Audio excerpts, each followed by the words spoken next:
Coming down in 3, 2, 1.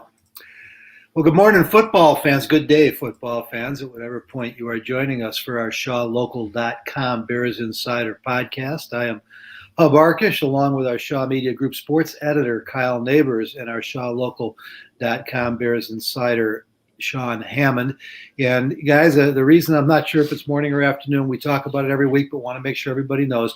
You can join us live as we record these podcasts if you are not with us now. All you got to do is keep an eye on our Twitter accounts. It's always Friday mornings at 9:30 Chicago time, unless circumstances dictate a special event like this morning or changing the time a little bit. But plan 9:30 Friday morning Chicago time, and you can go to @Sean_Hammond. You can go to @Kyle Nabors. You can go to @Hub_Arkush on Twitter.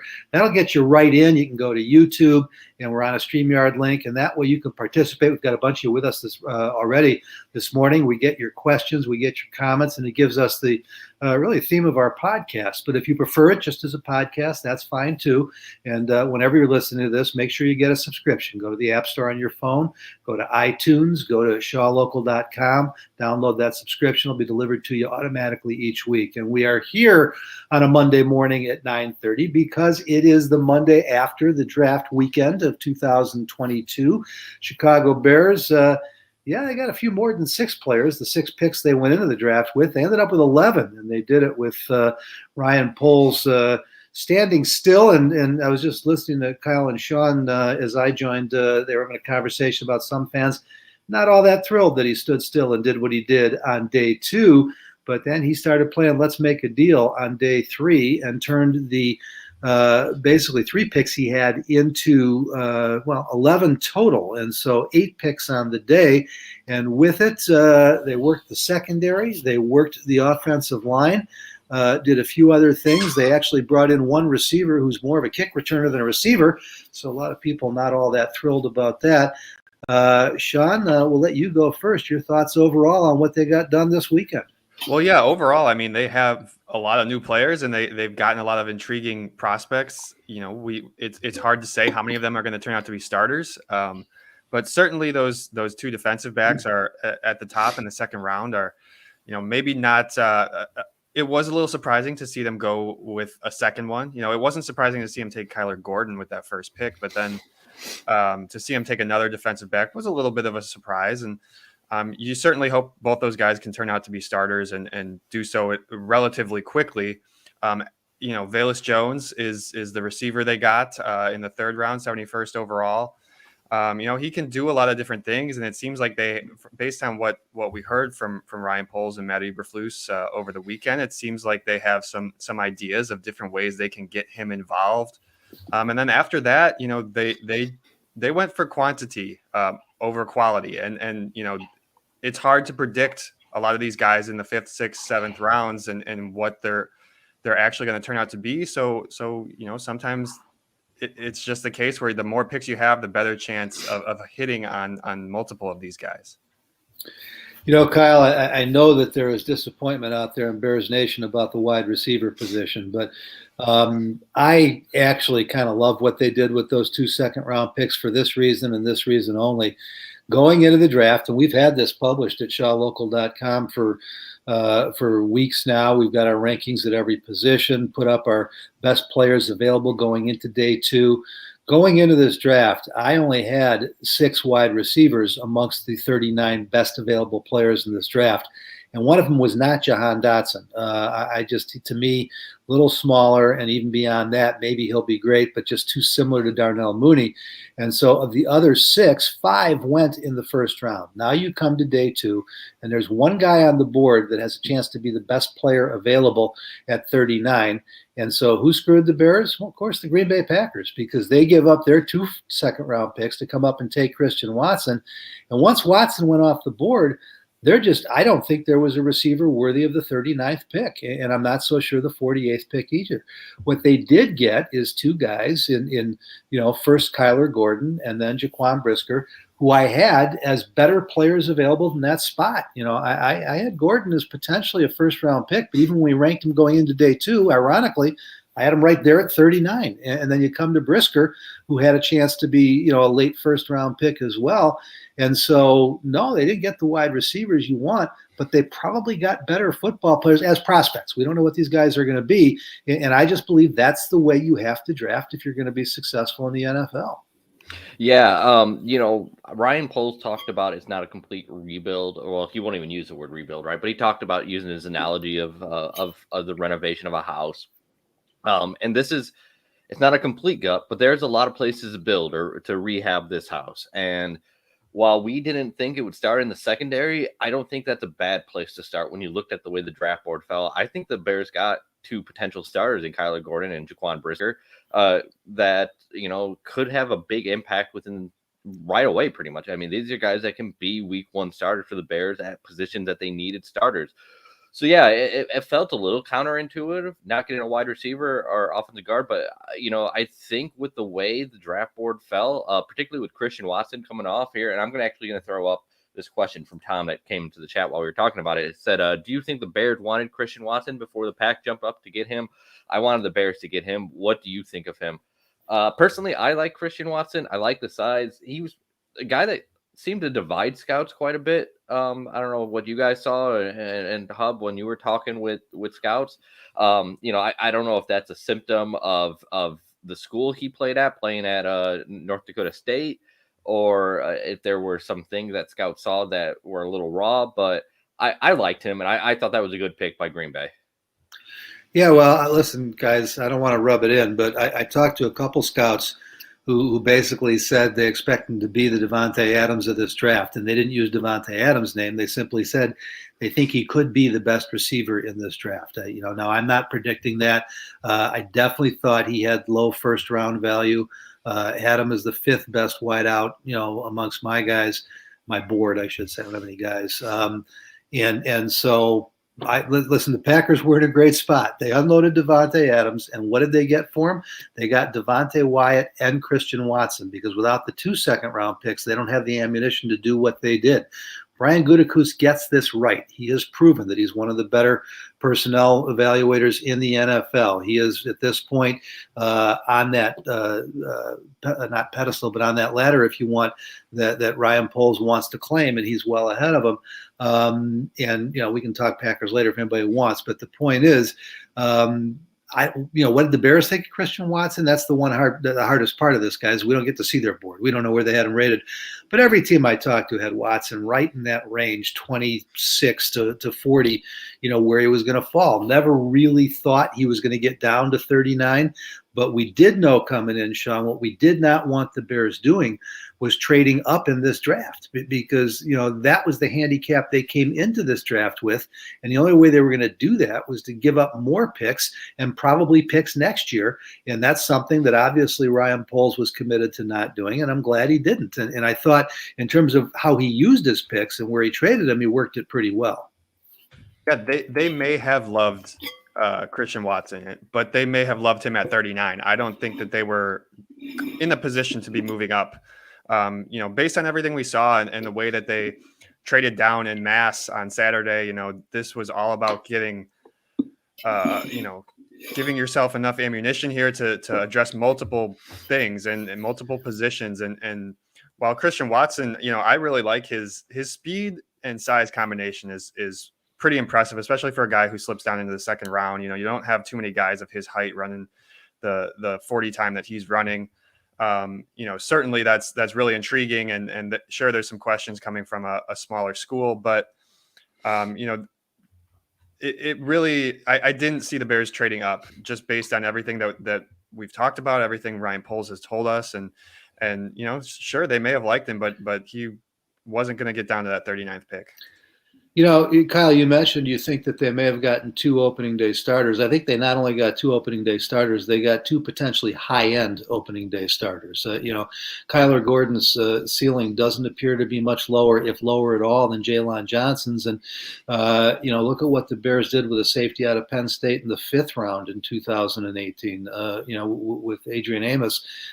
This kid, is a legitimate late day 1, day 2 pick in Jaquan Brisker. I think where the disappointment really started to sink in, Velus Jones is fascinating. I mean, he is a poor man's Cordell Patterson, and you hope he can become a poor man's Deebo Samuel or A.J. Brown, because that's the comp that we're using here, and that's the comp that the Bears clearly used when they described the pick. I would be really disappointed if Tyquan Tolbert or Tyquan Thornton or Jalen Tolbert were still on the board when Jones went, but they had both gone off. They were the two that I really thought third round range, where the gap wasn't that great. The problem with Velus Jones, let's forget his age for now. I mean, I'd kill to be 25 again. So there are guys at the position can give you 7-8 great years. It's not ideal, but we have to realize there were a lot of older kids in this draft. Zach Thomas, the 5th round pick, I think is 24 as well. That's because it was the biggest class ever, because the extra year of eligibility a lot of these guys got because of COVID. Well, you're going to get a year older if you get another year of eligibility. So, again, it's not ideal, but it's not critical. It's not crucial. If the guy's a great football player, you'll get great football out of him. I think the bigger problem, he's not an accomplished receiver. And he really wasn't even a good receiver at USC. He did have a good year that last year at Tennessee, but even that didn't blow your socks off. And when you talk to scouts about him, he apparently only runs 2 routes. He's got the quick slant and the bubble screen, or whatever you want to call it, and he's got to learn the rest of the route tree. So now you get to where you've got an older prospect with 6 years of eligibility who didn't pick any of this up in school, and that is cause for a little bit of concern. The flip side of it, the second fastest receiver in this draft, according to 40 times at the combine, and he is instantly going to make it. Now, you've already got pretty good kickoff returner in Khalil Herbert, but this guy, this is where you go Cordell Patterson, and he does return punts too, and they needed that desperately. So I think it's going to be very useful. I think it's a good pick. I just don't know if you solved the bigger wide receiver issue of quality wide receivers to help Justin Fields develop. This kid, with what we know of him right now, Velus Jones, he's going to be a weapon for Justin Fields, but he's not going to be the guy that he can expect to be where he's supposed to be on the field when he's in trouble, because he doesn't know how to run the routes yet. So, it's a big work in progress, and it's an interesting pick, and I think it's the one that started to sour some fans about what they did at the position. Yeah, I get it. It just, as we kind of talked about earlier, the way the board fell, once Christian Watson came off the board, you look at that 39th overall pick. I didn't really see a fit there for the Bears. After that, I think all three would probably agree. Wan'Dale Robinson coming off the board next to the Giants after Christian Watson surprised us. Tyquan Thornton was there, as you said, or no, he went. I think Patriots took him in the 2nd round, didn't they? Yeah, they took him at Jalen Tolbert actually was still there, but Sky Moore. When it came to the Velus Jones pick, Sky Moore was off the board. George Pickens was off the board. Alex Pierce was off the board. A lot of the names we had discussed were already gone. Those guys went 4 out of 5 picks. There was a run there midway through. Yeah, but at the same time, I felt like those guys would have been reaches probably in that 2nd round. Did you guys think maybe? You have to have 2 to tango, of course, right? But were you a little surprised not to see the Bears maybe trade down out of that 2nd pick in the 2nd round to try and get one of those wide receivers and pick up an extra pick maybe in like the 4th round? Well, yes and no, Kyle. But now that we know what we know, I was a little surprised at the moment. But now that we know what we know, which is what Poles was going to do on day 3, I'm not as surprised. And he talked about trenches or groups of players sitting on the board that fit certain rounds, and they thought that they got tremendous value. And by the way, they needed a starting safety. They needed a starting cornerback, just like they need starting wide receivers and offensive linemen. So this is the part of the draft where, you talk about the strategy, you talk about the way they moved, the way they conducted themselves. As far as grading the players, now we got to wait a couple of years, and so that's the problem. Who did they have ranked where they had them ranked? I don't know anybody who had Alec Pierce going as high as he did, but then you look at who took him. I think Chris Ballard is one of the better GMs in the NFL, and so when guys like that make a move like that, then I look at my board and say, well, they know more about it than I do. George Pickens A lot of people I talked to thought he'd last till day 3. There was additional issues beyond, the injury recovery. There were character issues. That is not a Pittsburgh Steelers pick, for Kevin Colbert to take a chance like that. And those two guys were in the middle of that 4 or 5 run, and that's what really shook up the bottom of the second round, the top of the third round, and that's probably not what the Bears expected. And my guess is that they thought that there was a chance that Alec Pierce would be there later, and most people did. 71 was a spot where I saw him pegged, for a lot of folks. And that's just one player.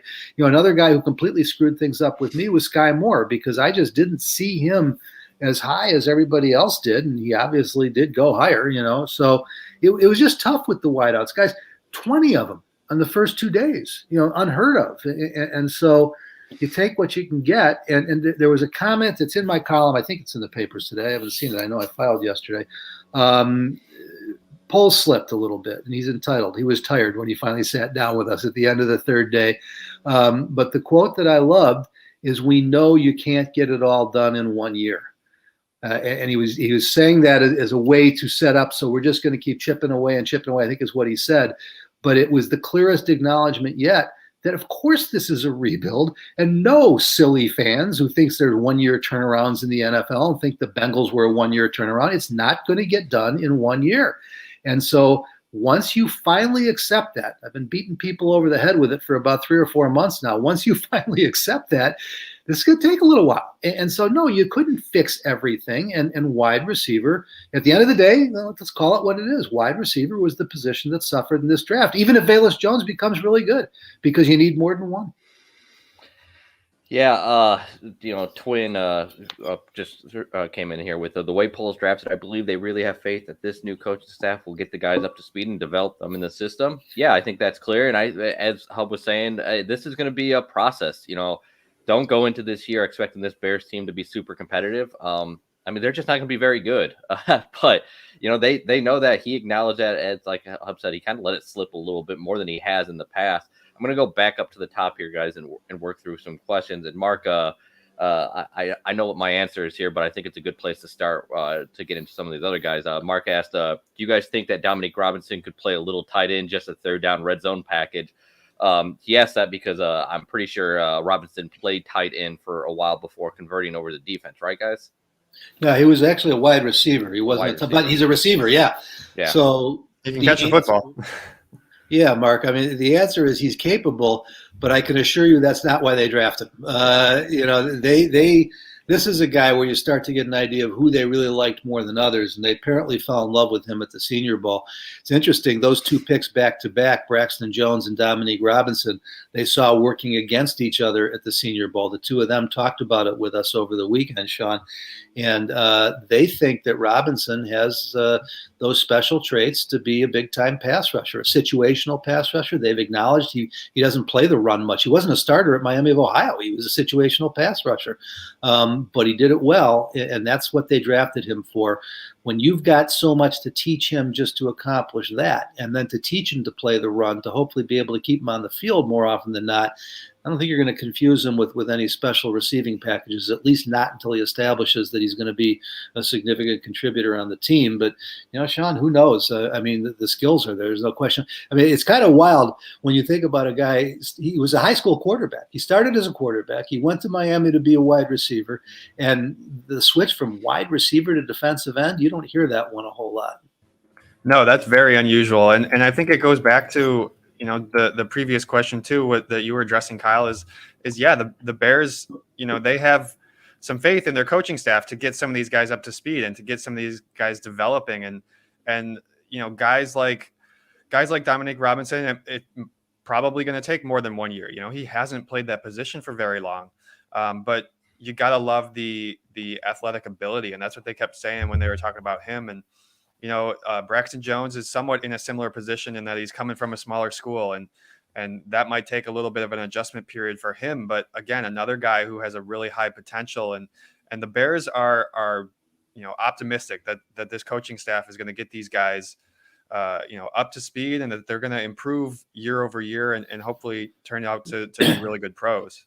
Rick had asked the question about which of the 8 players outside of those top first 3 picks we felt more comfortable with having an impact this season. I think Robinson is that guy.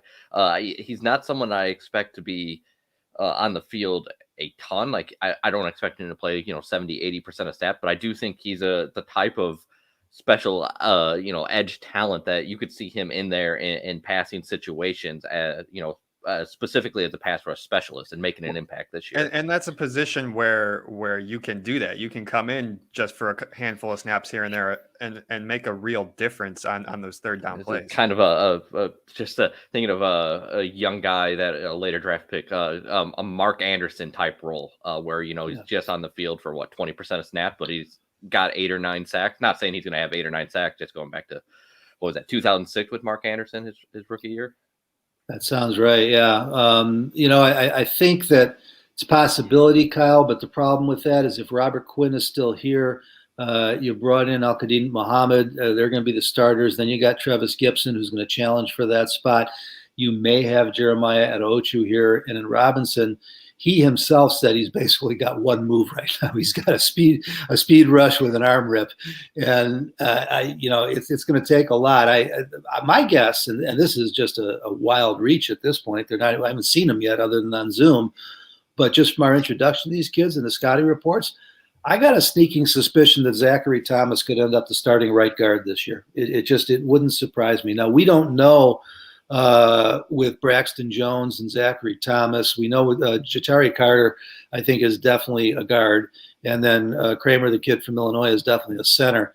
But with Jones and Thomas, we don't know tackle guard. I think Jones is probably locked in at left tackle because his strength is in pass protection. But Thomas is the guy. Just something about him, something about the description of him, the scouting reports, the fact that they were a run-first team, even though he was at San Diego State.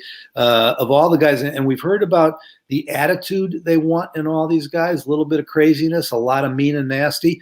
As excited and friendly and smiley as the kid was, to me, coming through the Zoom, he was the one where I just felt if I turned my back, he was liable to take my head off, and so I've just got a sneaking suspicion about that. I see minimally, I'd expect to see him start lining up there because they've got too many rookie offensive linemen now. Some of them are going to have to start at guard. And I think there's a chance. And then the other one who I didn't know much about, to be honest with you, is the running back. I tweeted at the start of the day, I'll bet you right now the Bears are going to draft a running back. And it was a combination of something that Poles said on Tuesday when we talked to him before the draft about he thought one of the deepest positions on day 2 and day 3 was running back. And I was listening to, I think it was it wasn't Bill Polian, it was Pat Kerwin on NFL Radio, who pointed out every NFL team wants to go to training camp with 5 running backs who can play. One's going to end up on the practice squad, and one's going to get injured, and you still need 3 on game day. Well, even if you like Darrington Evans, and I do a lot, possibly as the third, as deep as they are, it's because you like, David Montgomery and Khalil Herbert so much, but they didn't have anybody else. And so this kid is another, and forgive me, Sean, help me, because I'm blanking on his name right now. I know he's from Baylor. Cheston Edner is described as basically Austin Eckler, as Tony Pollard, as some of these guys. I mean, Eckler's become a number 1, even though he was a number 3, but he's as good a receiver as he is a runner. He's a kickoff returner. And Khalil Herbert surprised us last year. This kid could surprise us this year, Sean. Yeah, he's a guy who took advantage of the COVID year. He played five seasons of college football. He had 20 plus receptions each season. He can give you something out of that backfield as a pass catcher, and Big 12 Special Teams Player of the Year. Between him and Velus Jones, you got to like where they're sitting with their special teams. They have options, and that's always good, especially when you got guys at receiver and running back who are they may wind up injured at one point or another during the season. Kyle, and let me just jump in there because there was something really important that Sean just said. So the Bears drafted the SEC Special Teams Player of the Year in Velus Jones. They drafted the Big 12 Special Teams Player of the Year in Tristan Edner. And so I asked Ryan when we did the postmortem Saturday night, the fact that these guys are special teams demons, how much does that impact where you have them on the board and where you take them? And he was frank. He said it's huge. And the reason was interesting. He said, because these are guys that have a much better chance of making your roster and getting a jersey on Sunday. And so when you look at Edner and you look at Jones, I mean, that's a big part of it. And that right there could be a hint as to who could be most impactful most soon.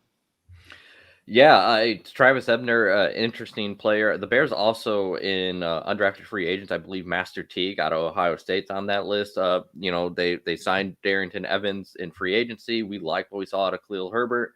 Are we going into year 4 for David Montgomery? This is final year of his contract. Mm-hmm. And again, we've seen how the NFL is operating now. It's teams are looking for multiple running backs and are more and more hesitant to pay running back. I'm not saying the Bears are looking to move on from David Montgomery, but that's got to be in their back of their mind that they're going into the last year of David Montgomery's contract. Either they have to pay him or they're going to have to find a replacement. So you want as many young bodies as you can to kind of figure out what this looks like after this year. I think you're right, Kyle. That's a huge part of it. What I would add, though, in the case of Montgomery, is that they are so big on his leadership qualities, and he has become one of the most vocal. There's not many guys left, but the guys that are left, he's going to be one of the more vocal leaders coming in as they build this roster this year. And running backs aren't as expensive as anybody else, for the reason that the position's been devalued. So I think there's a good chance. I think that, they'd like to, and he possibly could get a second contract with the Bears, but we don't know what he's going to do.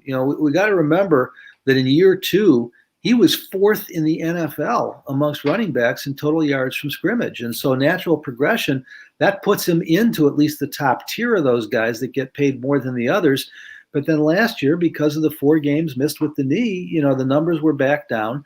So it's going to be this is a guy, David Montgomery, he is capable of coming out and threatening a Pro Bowl season this year based on what we've seen, and if he does, then you get into contract issues. Now, of course, they've also got plenty of cap space. They can afford a few luxuries like a slightly expensive running back. So I think it's better than 50-50, just the way the fit is that he does sign a second contract, but it's no guarantee whatsoever. And you look at Khalil Herbert, you look at Darrington Evans, now you look at Tristan Edner, they're all clones. Any one of them can step right into the system. And that's the other thing that Poles and Matt Eberflus kept talking about over the weekend. We're putting our systems in place now. And one of the things about every one of those 11 draft picks, they said, was they fit their system. And Poles thinks that that's huge, that you don't get away from that as you're drafting guys. He said, you can get to your board and you've got, he didn't use the position, but let's say you got 2 running backs there with one's got a slightly higher grade than the other, but he doesn't play special teams or he doesn't fit my system, then you got to take the other guy. Well, yeah, look how long we were fielding questions about a guy like Riley Ridley, who had no use on special teams and just couldn't get a jersey because of that. I mean, you want these guys who can give you something on special teams. If they're not giving you something at their regular position, that's at least a valuable spot for them. Rick Gonzalez with the question, if we talk about wide receivers a little bit, with the Bears taking only 1 wide receiver in the draft, do you think they add a veteran free agent wide receiver, maybe Landry, referring to Jarvis Landry, Hub?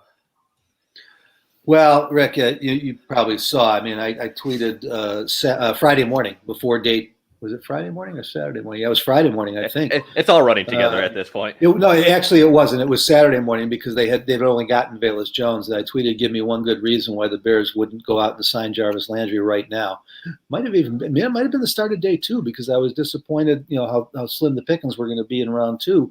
I thought for high end wide receivers, some of those kids are going to be good. And we asked Ryan about it after, in the postmortem, and he didn't commit. He said, well, that's something that we got to continue to look at. But, Rick, let's be honest. How can they not?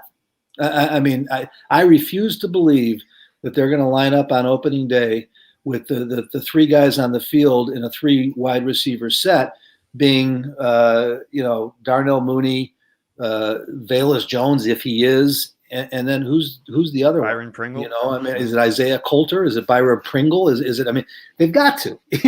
So, and there's good ones out there. Jarvis Landry is not the only one. I mean, Will Fuller's still out there.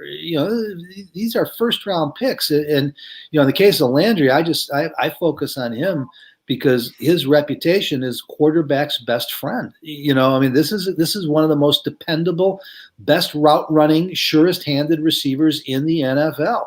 And I had, some smartass, of course, had to respond to that tweet on Twitter because he was making $16 million. I didn't bother responding. Yeah, the operative word is was, and that's why he's available, because he's not going to make $16 million again, So I would hope that they would consider Landry. I'd be really surprised if they don't add another, maybe even two street vets in free agency at the position, Sean. Yeah, I mean, I like Landry as well. I mean, the guy catches everything. He would give Justin Fields an outlet to, when he's in doubt, look for Jarvis Landry, throw him the ball, and see if he can make something happen. Julio Jones is. Oh, sorry, what's that? Julio Jones is another guy. Yeah, still out there. And these are guys.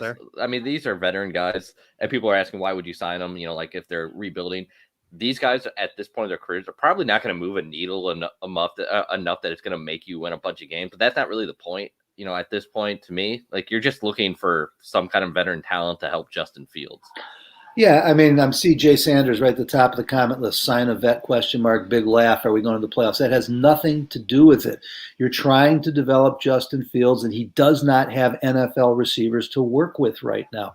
I'm not talking about giving Landry 4 years and $60 million. 1 year deals, yeah, 1 year prove it deals with some of these guys on the street, and it's an absolute necessity, and it has nothing to do with winning or going to the playoffs, and everything to do, because I'll tell you what, Justin Fields is not a franchise quarterback. We don't even know yet if he's a winning starting quarterback in the NFL. I think he's going to be. I love his traits. I'm not upset with the pick. I'm not down on him in any way, but he is not Ryan Poles and Matt Eberflus's guy. And they've already got a year lost now. They've got 4 years left on the rookie deal. They've got to find out before next year, can he be the guy? Is he the guy? And asking him to play with handcuffs on, which I think no wide receivers qualifies as that, is not the way to get that done. So, at least keep the conversation focused, guys. I think that would be obvious to everybody. So our friend, our Detroit friend here, Don Burrett, said, if you're rebuilding, the best thing you can do is let the young guys get valuable game experience. You're not winning next year. But see, the problem there is, particularly when it comes to wide receivers, it doesn't do any good if you have a young guy out there that doesn't know what he's doing. If he doesn't know where he's supposed to be on the field, that doesn't help the Bears offense. That doesn't help him develop. And that certainly doesn't help Justin Fields, which is what happens a lot of time when you get these young receivers. I mean, you see that on scouting reports a lot. It talks about how they don't know a full route tree yet, right? I mean, you see it a lot. Like these guys, it takes a while to figure out how to run an NFL route, particularly when you start getting past like that second tier of rookie wide receivers. These guys are developmental guys for a reason. Well, and again, Don, go enjoy your Lions, but I think you're missing the point. What young receivers do you want to put on the field for the Bears and let them develop? Who are you excited about? You think it is Isaiah Coulter and Daz Newsome and Simba Webster, the 5-year special teams player? They don't have any young receivers to put on the field to develop. That's what we're talking about. Maybe Daz Newsome, we'll see. But that's it. That's the problem here. And the reason that we can laugh about it is everybody knows you're not winning this year. That's not the point of the conversation.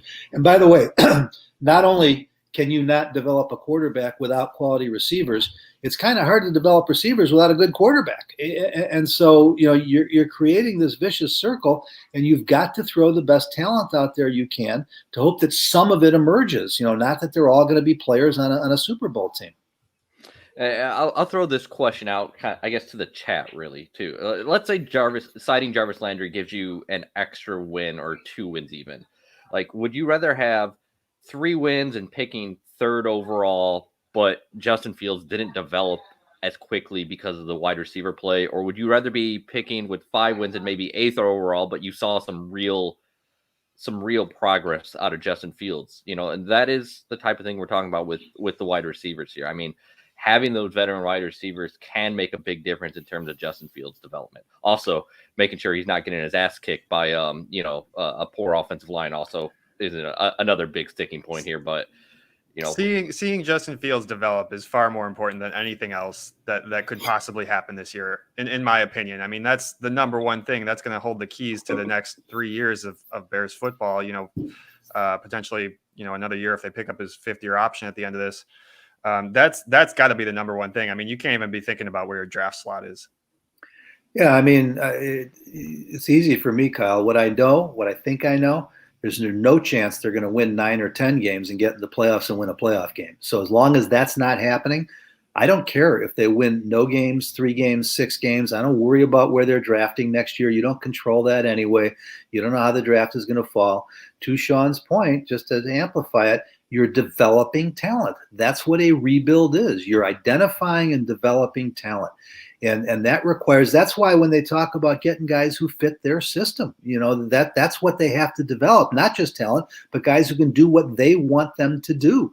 And you have to have, the right matches to make that work. I mean, we're talking about Fields, but the running game isn't going to work if they don't have the right offensive linemen. They're not developing them properly, and that's just as important. So it is about developing as much of this young talent as you're acquiring as possible, and that's not only with good coaching, but that's with having complementary players who can help each other grow. Jay Sanders. It's kind of funny here. Keep drinking the Poles Kool-Aid, guys. Justin got stiffed point blank. It's funny that because when people pop into the chat at certain points, like they just catch a small snippet. Like I'm guessing a lot of the people that are regulars to the show, Jay would tell you, like CJ, for instance, or Rick would tell you, I've been really, really critical of Ryan Poles and his approach. I didn't like the rebuild approach with your quarterback already here. It's not like the Bears needed a quarterback still. I was like, hey, get as much talent as you can around Justin Fields now. So, Jay, definitely not drinking the Kool-Aid, but, we're just discussing the cards we've been dealt at this point. So keep that in mind. I'm going to go back up to the top here. Rick had a question I want to hit on. Go ahead. Wait, Kyle, I just want to go back to the Kool-Aid because, it's just such a stupid comment. I mean, I haven't heard anybody, saying anything great or bad or good or negative about Ryan Poles. I mean, we're analyzing what they did. I have no idea what kind of GM Ryan Poles is going to be. But he got stiffed. What happened? How did he get stiffed? I mean, he inherited this, guys. He came into this draft with those 5 picks and turned it in. Yeah, we keep saying 6. He had 5 picks. He turned it into 11. He got some interesting prospects. It's his first draft, and now we're going to say, but where did he get stiffed? That's the part I'm trying to understand from that. See, that's where the haters come up. These are people who just are determined. Jay, I don't know you. Maybe you're a great guy, but obviously in terms of your Bear fandom, although it sounds like you're not a Bears fan. I think he's just like Justin got stiffed, not yeah. Justin got stiffed by the receivers. Okay. Yeah, like I get it. Like Jay seems like one of the people that is, understandably, he didn't like the defensive back-to-back picks to start the draft when the Bears need to get some more talent around Justin Fields, and I can definitely see that, feeling that way. But just the way the draft board fell with the wide receiver run, I kind of put the Bears where they had to go the route that they did. So Jay, I'd say keep that in mind. I want to go back up here. Rick had a question earlier, pretty early on about, or maybe not Rick, it was Thomas. Thomas said, which of the undrafted free agents the Bears signed do you find most interesting? I'm just going to really quick start this off, guys. I won't lie. I don't know a ton about a lot of these guys yet, but I do want to throw a name out there because I do know him well, and that's Jack Sanborn out of Wisconsin. He's actually a Lake Zurich kid that I got to see play in high school. I don't think Jack Sanborn is going to be an NFL starter at linebacker, but the kid is high motor. And considering the Bears need bodies on this roster, I think Jack Sanborn is a guy that's going to stick. And I think he's a guy that could make a contribution on special teams this year. Sean, anyone on that list that we've seen? He's the first one that stands out to me, and not just because he's local, but he's one of those guys who has always worked incredibly hard, and he's he was really good back in high school, and he was really good at the college level. And he may not be one of your starting linebackers. Certainly isn't going to be next year, but he's a guy who could be a really good backup in this league. Potentially, if the cards fall right and he can stick through training camp. Yeah, guys, I'm just going to do a mea culpa. I don't really focus much on undrafted rookie free agents until I see a list, from the team, and I refuse to get my news from Twitter. Now, I understand when, a player or an agent tweets that they've signed, and that's real. The DB out of Arizona State, I read some really good things about. I like Jack Sanborn. I think he was a really good college linebacker, and I think he's got a chance to make a living in the NFL as a kind of a situational guy, as a backup, as a utility knife. And then once that happens, as you grow in the league, you never know. So certainly an interesting pick. But until we get to see the full list, see what they did, until I see them this weekend at rookie camp, there's a reason that they're undrafted rookie free agents. There's rarely a big name that pops out. Yeah, we'll be able to answer that question a lot better next week after rookie minicamp. They did sign a wide receiver from a college that I didn't know existed. Slippery Rock. Did you guys know that? Oh, yeah. I've heard of Slippery Rock for some reason. I was like, that's not a real place when I saw it. Guys, I'll tell you how Slippery Rock is not only a college, it's a venerable institution. It's been around a long time. The reason I know Slippery Rock is I go all the way back to my days at Ann Arbor. We were sitting in the big house. Everybody waited for about halfway through the third quarter when the PA announcer would announce the score of the Slippery Rock game. And so they've been playing football for a long time. And I think they've had a player or two in the NFL. You have the kid there? I don't even, you said the wide receiver? Let's see. Henry Litwin. Yep. Also kind of sounds made up to me. Made up college. I'm just joking. Henry Litwin, probably a nice kid. Names now. Yeah, that's not a young man I did a report on, so I can't really tell you anything about him. Yeah, that one that's escaping me here. All right, let's go ahead and move on though. Let's see. This is actually great to see. This is probably the most people we've ever had watching us live, and the questions are coming really quick. So keep them coming, guys. Yeah. Let's see. This is just a comment, but I've seen multiple questions about the offensive linemen, so I'm going to throw it up here and start there. As CJ said, I appreciate 4 new offensive linemen. I've never seen that on this team. Out of the offensive linemen that the Bears added, we've talked about Braxton Jones a little bit, Zachary Thomas a little bit. I guess, Hub, what do you think of the haul when it comes to the offensive line that the Bears came up with? I think that, again, strategically it was wise. I reached a point, Sean and I were sitting next to each other in the media room in day 3, and I think it was after the third trade, I threw my hands up and said, okay, this is getting a little stupid now, because you got to start picking players. But Poles acknowledged when we talked to him that you do, get to a point where when you're down to a lower level of prospect. And we got to separate, guys, lower level of prospect, not lower level of player. We don't know what these guys are going to develop into, but when you get to that, 4th, 5th, 6th round group, their prospects you have more questions are. And so, quantity is going to give you a better shot at hitting one. Now it's kind of like the lotto in that, what is it? 1 in 270 million that you win the lotto, and having 2 tickets, your odds are still 1 in 270 million on both of them. So I don't know, if a mathematician would agree with all of that, but all of these guys have NFL bodies. All of them have some level of accomplishment in college. And what really intrigued me is that even though a lot of our, followers here, a lot of people with us in the podcast had never heard of any of them, 3 of them were at the Senior Bowl, and all, conducted themselves well, playing against the level of competition, many of whom were your 1st and 2nd round draft picks. So in that regard, grabbing them all is interesting. They do each have different special traits. Braxton Jones is reputed to be, and I've seen it on tape already, an NFL level pass protector and may be able to do it at left tackle.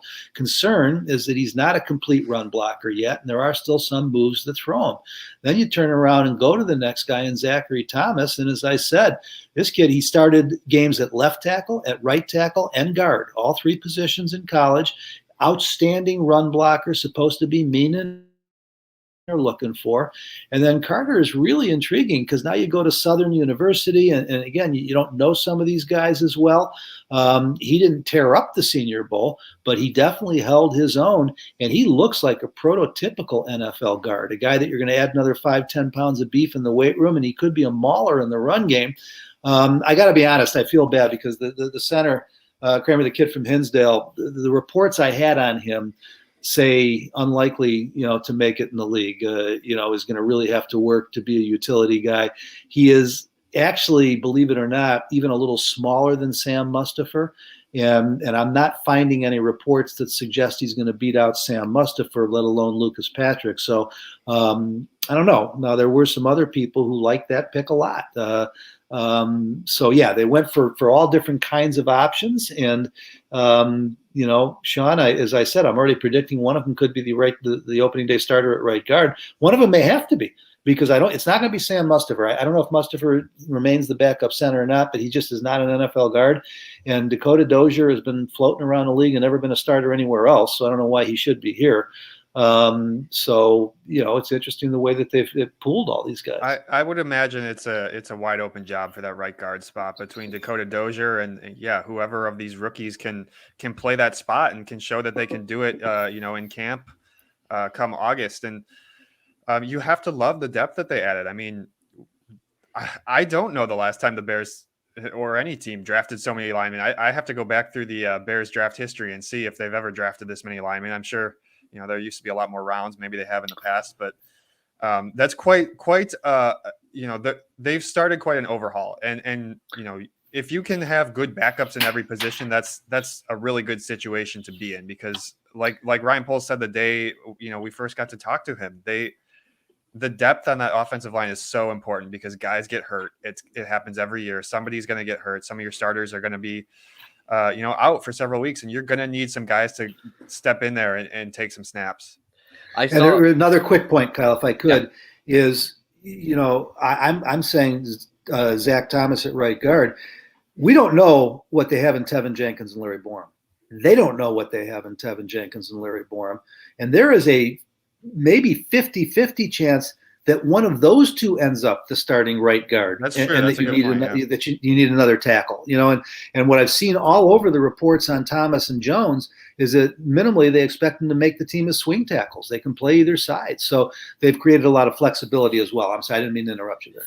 No, quickly before I go back to the center thing, but Sam Rush had said Dozier did actually start a season for the Vikings. Yeah, and he wasn't very good on a pretty bad offensive line. Year. Yeah, Dakota Dozier has struggled when given the chance. I don't expect to see a lot out of Dakota Dozier. Someone earlier, and I can't find the question, but you had brought up Doug Kramer and Sam Mustipher, and essentially the comment was that they seemed pretty similar, so they didn't really like the pick. The one thing I will say about that is I agree. Like, they are pretty similar. They're kind of undersized centers that really could only play the center position. The difference between Doug Kramer and unfortunately for Sam Mustipher, because he has played at least decent. I know he takes a lot of flack, but he's been kind of league average and really seems like a nice kid. But he's not this regime's guy. And Doug Kramer now is. You see that a lot. Sam Mustipher probably going to get a chance, and if it doesn't work out, he'll get a chance on another team. But when you have a new regime come in, they are kind of looking for their guys. So, based on Kramer's height and weight from these scouting reports, I mean, Mustipher's got 30 plus pounds on him. If Kramer's still accurate, yeah, he's right around 300. Yeah, but Sam's not 320 or 330. I mean, he's added some weight. So, but you're right. Sean, he's a little bit bigger. I think the thing there, though, Kyle, is we have to remember Kramer is the scouting department's guy. Chris Morgan is the new offensive line coach, and neither Mustipher or Kramer are his guy. So, again, it's a fair point. You're always the GM. I don't think we've had this conversation yet, Sean. Correct me if I'm wrong, because it was always a huge point of debate with Ryan Pace and Matt Nagy. Is Matt had control once he had his 53 guys, but it was Ryan Pace who picked the final 53 roster. I'm pretty sure that it's going to be the same way again, with Ryan Poles and Flus. And so if it is, the fact that, Kramer is their guy could have an impact. I just think Sam Mustipher has been treated unfairly. I think he's been an average starting center, which is pretty much what Lucas Patrick has been too. I think the whole center position is going to be interesting to watch. And based on, how he got here in the first place, I would not count Sam Mustipher out.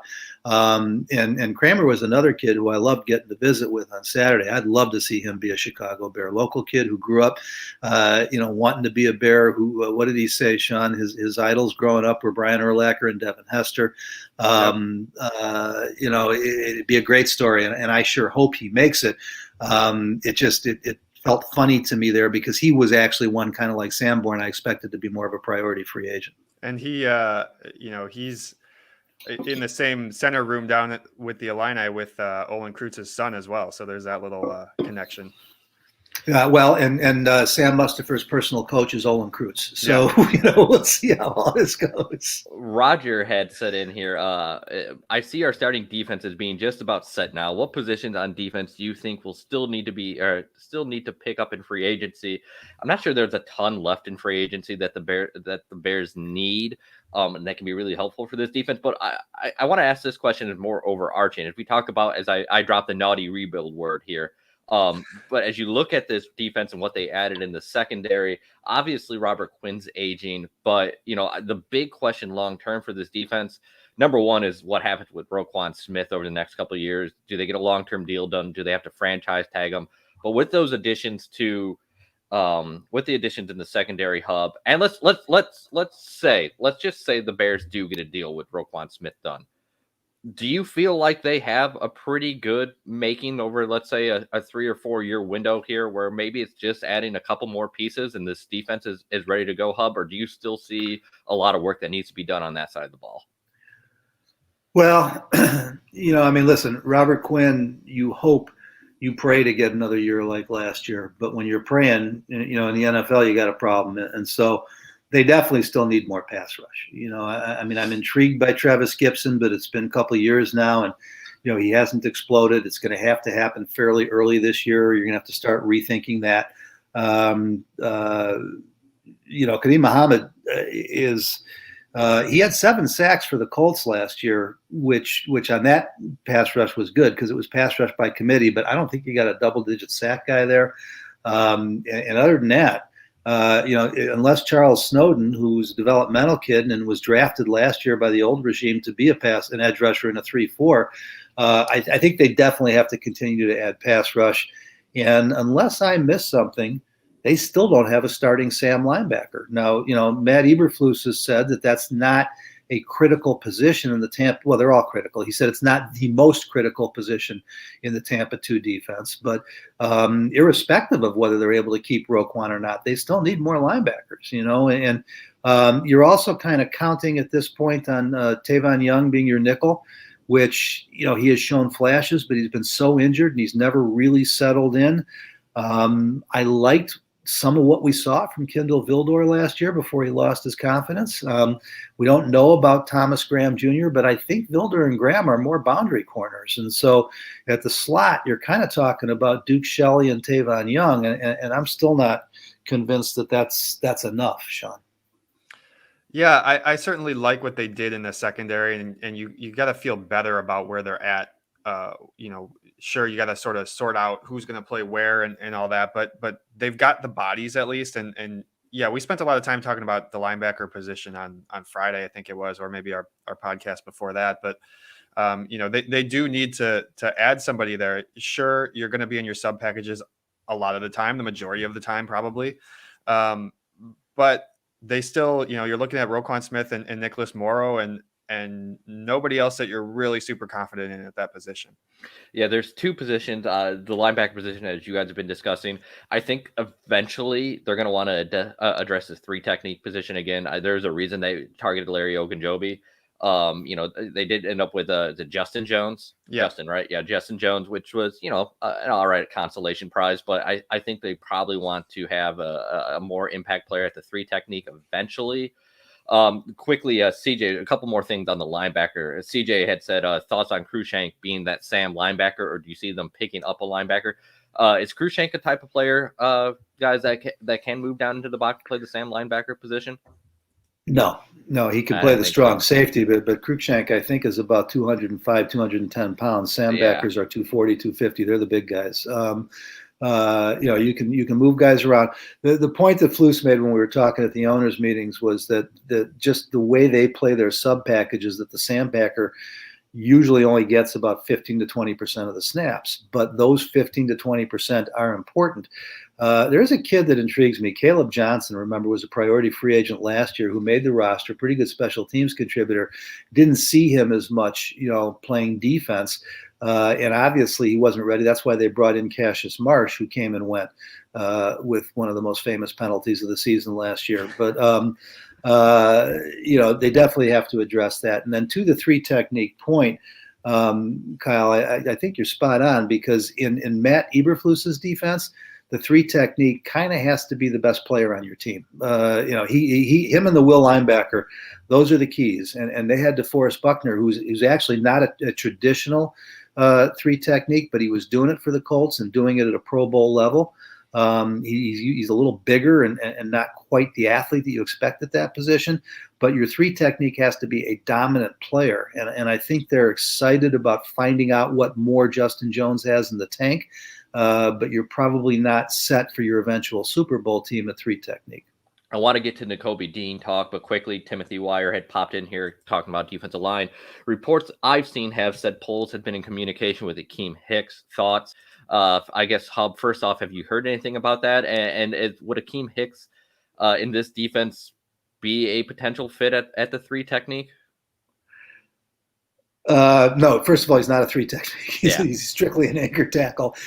Second of all, I think it would be great for the player that he is, for the leadership qualities that he brings, leadership by example, and being an impact player when healthy. And he was when healthy late in the season last year. It was only healthy that one night against Minnesota. But Tim, when I hear that you've heard reports, I immediately worry. You hearing them on Twitter? Because I haven't heard this. Yeah, I've heard nothing about Ryan Poles being in contact with Akeem Hicks. And of all the veteran free agents, he was probably the unhappiest and the least likely, I think, to work something out. Now, he's still on the street.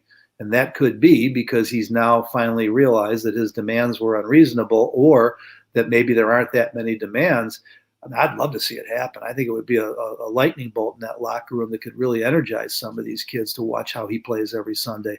But not only have I not heard anything about it, it seems pretty unlikely to me, Sean. Yeah, he would be a great veteran to have in that locker room, but I haven't heard anything about that either. I do think at this point it's pretty unlikely. Yeah, I agree with both of you guys. Now, quickly going back, I didn't see the specific question. Again, by the way, once again, thank you for everyone who's joined us. If you have questions we haven't gotten through, throw them in the chat. Again, we're getting a lot of questions, and it's awesome to see, guys.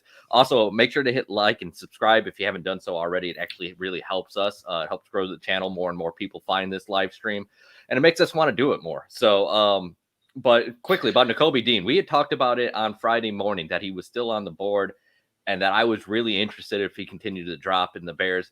I never expected to see him drop as far as he did, Hub. So, let's start there. What were you hearing that kind of caused that drop? And do you think that he's going to be, a diamond in a rough for a team? Well, we now know what caused the drop, and it's the one place where, analysts like us can get trapped, because when it's the medicals, you just, you're not supposed to have that information. Nobody's supposed to have that information. You've got the HIPAA laws and everything else. And if you watched them pummel Michigan, which obviously I did rather unhappily, you would have never known that he tore a pec in that game. And he apparently played with it the following week and played well, not as well against Bama as he did against Michigan.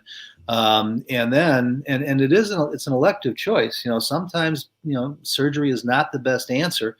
And apparently the advice he got, I don't think it was a complete tear. And the advice he got was that to have it, heal the best and be the safest in the future, not surgery, and giving it time would work. That's the choice he made. But NFL teams went into the combine and found out about it. And, obviously a lot of them either didn't agree or didn't want to take the chance.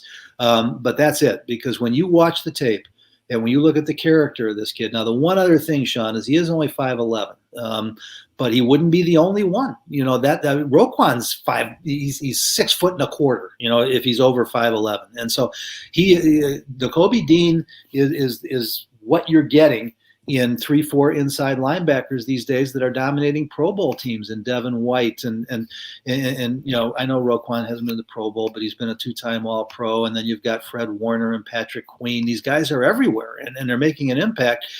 So it was the injury, and no excuses, no mea culpa. I was wrong. I had him top 15, top 20, but now we know that it's not because the scouting reports were wrong. It was concern about the injury. Yeah, and that's rightfully so going to scare some teams away. But certainly that's an injury that guys have come back from before, and you would think that they got pretty good value for where they got him there. What was that, the 3rd round? Yeah, they got tremendous value. They got pretty good value for that, because yes, that is a serious injury. A torn pec is nothing, no small thing. Certainly, I've heard that it's painful. I can imagine that it's painful, and it takes several months to recover from, but you can recover from that and get back onto the football field. All right, here, let's see. Alan Dunlap with the question. I know they drafted Brisker, but is Elijah Hicks a similar style safety? Well, there's no way to compare him because Elijah Hicks was a cornerback until this year. He's only got the 1 year at safety. You love converted corners at safety for their coverage ability, which you don't get with a lot of safeties. You worry if they're going to be as tough against the run, can they play in the box? What we've seen of Brisker, and I don't know if you saw his little video on Twitter, but it was fun. He was competing for the award I already gave Zachary Thomas of most new Bear, happy to be a new Bear, or most happy, I should say. But Brisker is a career safety.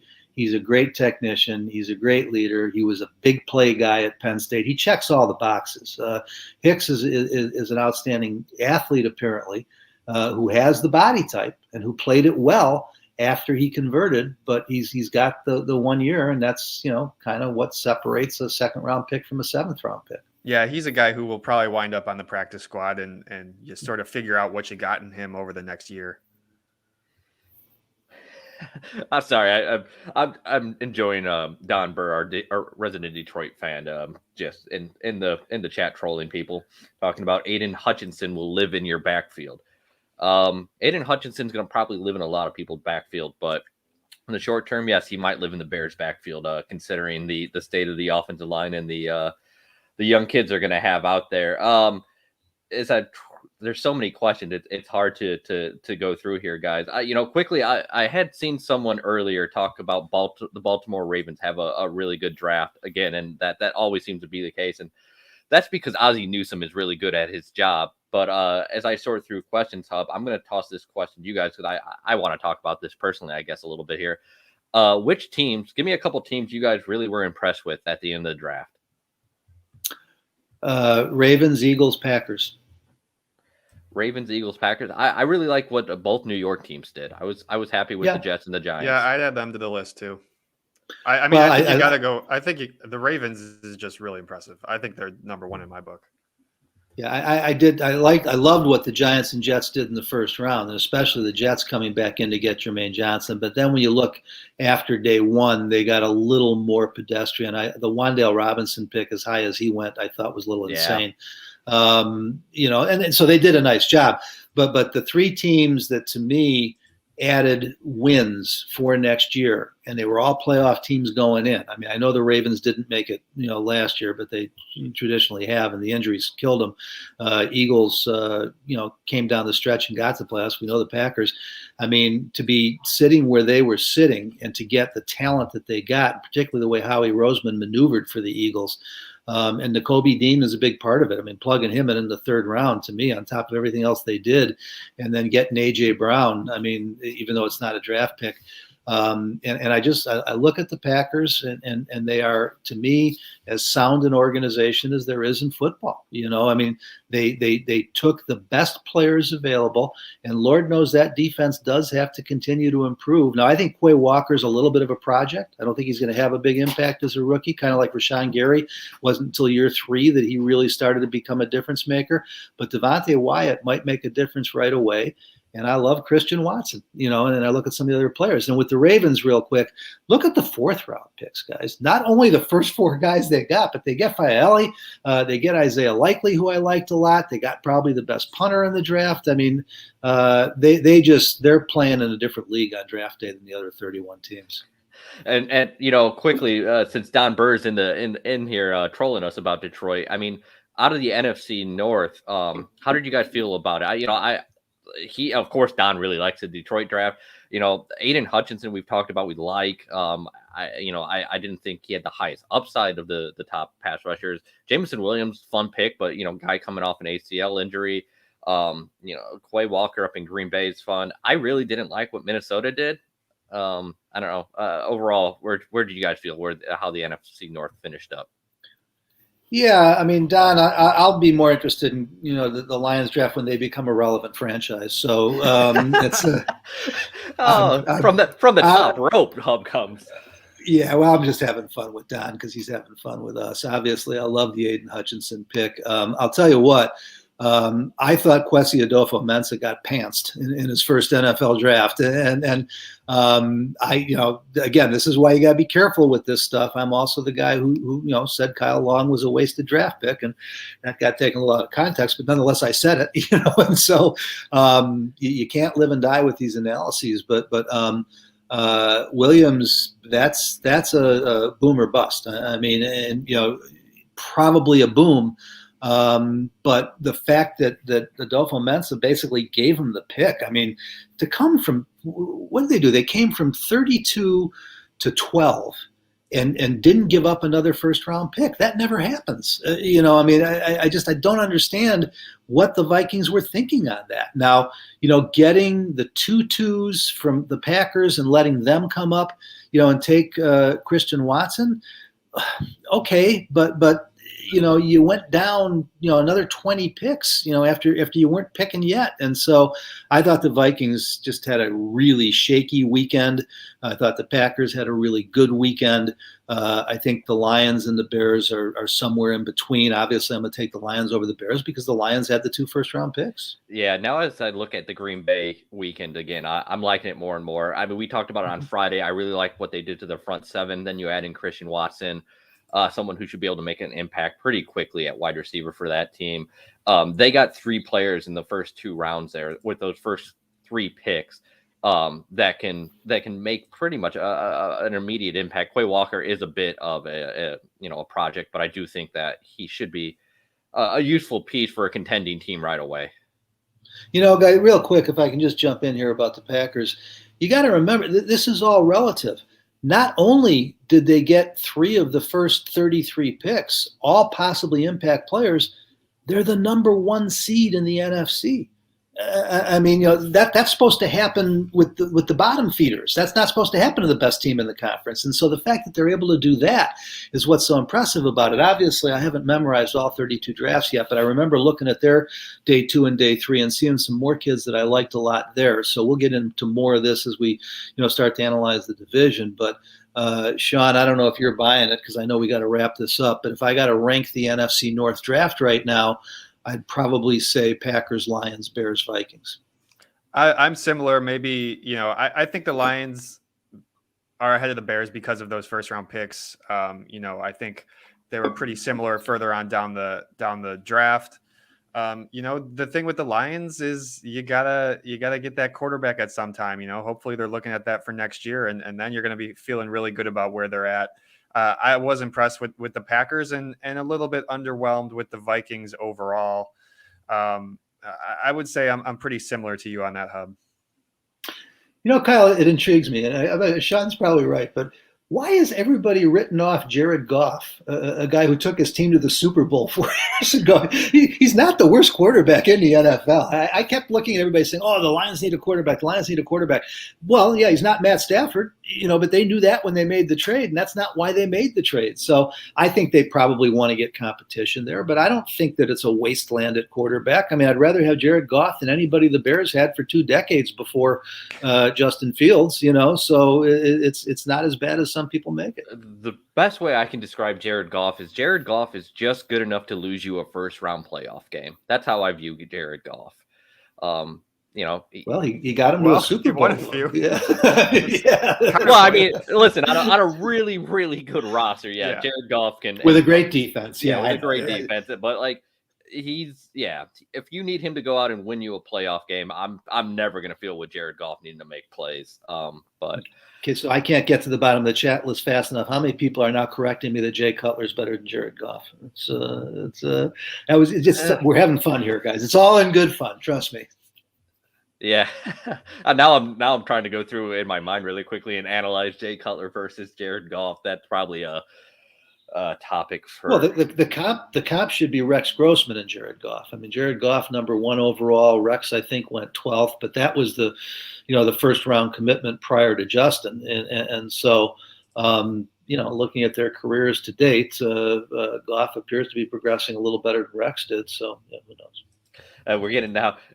Sanders would call in Jared Goff the best quarterback in Bears history if he was on there, and Sam Rush saying simply he's not a good quarterback. So Jared Goff is a very divisive topic. And I'm sorry, guys, we're getting off topic here for the Bears a little bit, but I want to wrap it up here with one other question that I found intriguing from this past weekend's draft. And what's the plan for the Seattle Seahawks at quarterback? Hub, were you surprised that it felt like the quarterbacks kept falling into their laps and they were just like, nah, we're good with Drew Lock? I got to tell you, man, I had them taking Malik Willis at number 9 in my mock draft. It was the only pick I completely blew in my mock in the first round. Everything else was either good or close.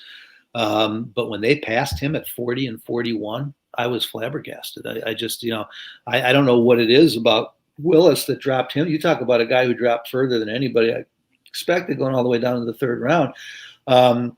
No, I don't think they think Drew Lock is the future, but I think what they're doing, to be honest with you, is the same thing Ryan Poles is doing, is rebuilding without calling it a rebuild. Because it's not just Russell Wilson who's gone. Bobby Wagner's gone. The Seahawks are not the Seahawks that we think they are, and so they just didn't like these quarterbacks.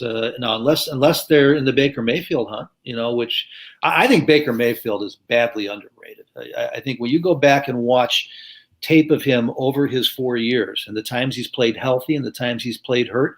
Now, is he Deshaun Watson? No, but I'm not at all convinced he can't still be the next Ryan Tannehill. And so it could be that they've got their eye on Baker Mayfield, because you did see the Panthers go ahead and draft a quarterback. And so, they may have a little leverage in making a trade there as a possibility. And I think it's also possible they have the ammunition next year. It looks like nine draft picks, 2 firsts, 2 seconds. I mean, they have the ammunition to go after a quarterback in next year's draft and get, hopefully one of those guys who it's hard to say a year out, but it's looking like a better draft at the quarterback position than this year. Yeah, I'm going to have to wrap it as well, Kyle. But to Sean's point, we haven't started scouting him yet, but a much better quarterback draft. They're already talking about 3 or 4 kids that would clearly go ahead of anybody this year, and with the extra picks, that could very well be what they're thinking as well. Yeah, absolutely. All right, let's get out of here. We're at about an hour and 15 minutes. Yeah, I apologize, guys. I could do this all day long, but made another commitment that's coming up quick. We want to thank everybody so much for being with us this week. We want to remind you again that we do this live pretty much every Friday morning at 9:30. We're already not sure about this coming Friday because the Bears rookie mini camp is starting and we don't have the schedule yet. So stay in touch with @Kyle Nabors on Twitter, @Sean_Hammond, @Hub Arkush. We'll confirm whether we're 9:30 or a different time on Friday, and then after that, every Friday pretty much at 9:30. And if you don't want to join, if you just enjoy listening to this podcast, make sure you got your subscription. Go to the App Store on your phone, iTunes, shawlocal.com. For right now, it has been a long, enjoyable weekend. Now we begin to find out. It'll take a couple years. We'll find out what the Chicago Bears did in this draft. We'll be working it for you every week right here with this podcast. So thanks for being with us, and we will talk to you again Friday.